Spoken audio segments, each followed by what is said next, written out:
एक अजीबोगरीब रात थी।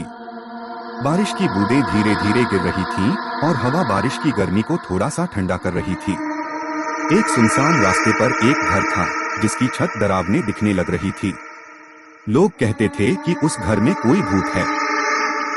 रात के समय एक युवक उस घर के पास से गुजर रहा था।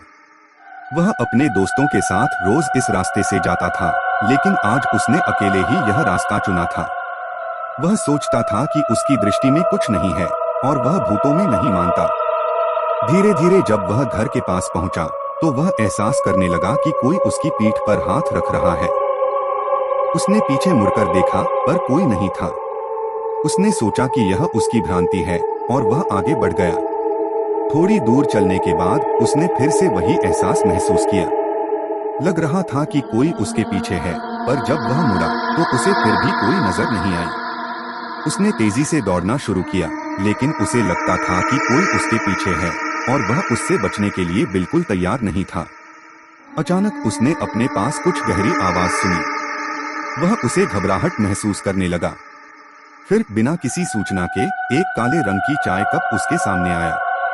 वह चाय कप में एक नोट था जिसमें लिखा था, तुम्हारी चाय दोस्तों के साथ साझा करना न भूलना। उसके हाथ में चाय कप था, लेकिन उसने उसे पीने से पहले उसका साथी देखा ही नहीं।